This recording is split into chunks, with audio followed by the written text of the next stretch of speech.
Welcome back to Indian Trace. Of course, as you can see, this is going to be a type of a display video. And I'll do it once in a while, just to pass the time or if I have time to do it. And it always benefits me in some way or another, and I hope it benefits other people. Because a lot of these points I haven't seen in a long time. From one bin, these 15 points come. From one, home, safekeeping place. So we're going to go over that. We do have, as far as the reports say, the winds are blowing up from the south. Rain, both predicted strong rain, winds, storms, which is always good. I might have 20 sites that these came from, and some others that are susceptible right now to water. So what is it about these points here? Not just that they're white flint, but what is about these that, sort of has caused me, if I can get them all in there, caused me to keep them all in the same storage, in the same display bin. I think they all have the same feel. They're from different periods. Some of these are probably separated by 1,000 years, 2,000 years. Vast amounts of time and culture separate the points you're looking at right here, which is mind-blowing, as it is. I think pretty much all of these, there might be one, but pretty much all of these are archaic points. And I'm going to go right around the circle, and we're going to take a look at these close up, just sort of do a museum walk.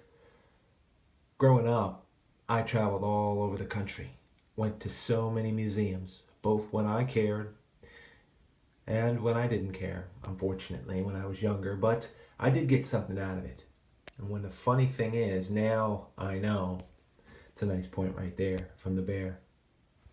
Now I know that what I was seeing in the museums is possible to attain, present, and keep for yourself. It's humbling, isn't it? And as I go around here, I want to be as deliberate as I can and as still as possible, just to give you a really good shot of some of these points. This one came from W property. Here's a point from Notchville. I was just humbled. I think it was last evening because, you always look around and you see if there's anybody who's got a new video up or who's been finding maybe somebody across the country you never saw. The footage of their documentation. I'm continually humbled to see the incredible Indian artifacts that you guys out there and people across YouTube find. Here's a great point right here from Sacred Sands, which has not been open much, rotating through different crops that don't lend themselves to hunting. Some split seeding. They went through beans and cotton, and you always keep your eye on it. And you just stay ready. I guarantee, I'm telling you, that's for sure, to advise anybody.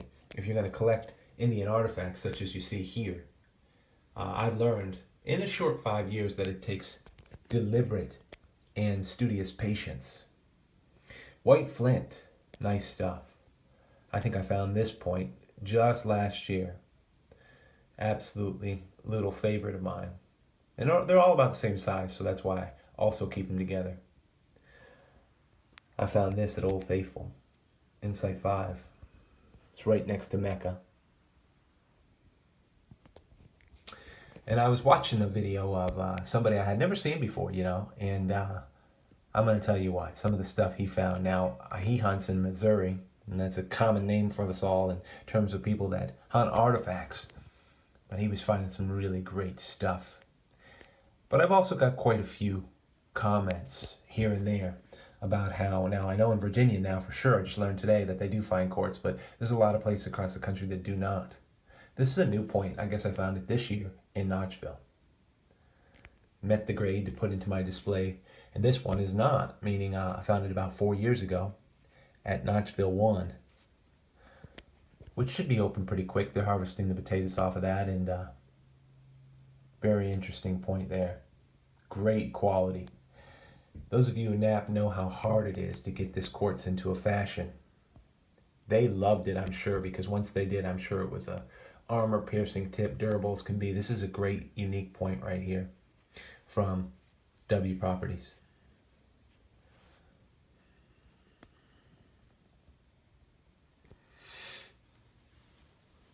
can see the relief on the back.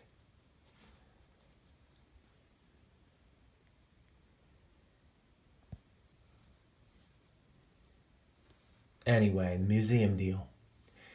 So I think I remember just passed when I was out in Utah. I think the last time I was out there was 2008, and I went to a museum out there, and I hadn't even considered that it's possible to find these Indian artifacts. But I was still interested in studying the North American Indian. And I'd look at the museums and say that's nice and everything, but I never conceived that a human being could possess, keep, guard, and have a display as fine as a museum, and even better, and so many of you guys do. So, I love it when you guys show some of your collection as well as you've consolidated them into whatever categories or groups that you like. Maybe this gives some ideas as well. Here's a great piece from Outer Edge, another area that I haven't been in a while. I guess that's why I'm fortunate to have a good handful of sites. I know a bunch will be open if we do get rain, but I'm not counting my eggs yet. When it comes to rain, hey, I just wait. If it comes, it comes. I cannot just sort of sit around and say, man, I hope we have rain. If it comes, it comes. I cannot get caught up and put my life on pause for rain. If it comes, it comes. I do the best I can. I went out today and I found a great hammerstone, found some great stuff. This point here is from Notchville. It's really great workmanship if I can get close enough to show you. They just did a good job of making that. And this one as well, from the dunes. Quality quartz. None of it's longer than about 1.25 inches, if you will. Here's a point from Site 7. I don't get out there that often. Deer Passage. It's even on video probably 3-4 years ago. Time clicks by and passes quickly when you collect artifacts. Look at the uniqueness of this point from the jump off. And if you can see the back side of this is worked. Just for the sake and the love of white flint and artifacts here. And I decided I would make this video. See, that's just absolutely the way they wanted it. I'd make this video with museums in mind. Seeing that just having a great mom and dad, I actually grew up going to so many museums. And now I think is when the thankfulness sets in. Maybe not when I was younger, but now it sure does. I understand things better. Look at the double notch, if you will, almost an E notch from the cove right here on this piece. Crazy uniqueness of that piece. My focus is not working. There we go. So as I finish up, they did some great work on quartz, which for a while I took for granted. It was what I was finding around here. I just thought that's the way it was. But that's not always the way it is. Not for some fellas, and they find different kinds of flint. So, Richard used to say, what you have to do is just work with what you got in terms of the artifacts that you find around your area and what have you. It's an absolute G10 piece right here from Notchville. And so that's what I've done. So in just a little bit of a stack, groups at the top and groups at the bottom, take a look at these.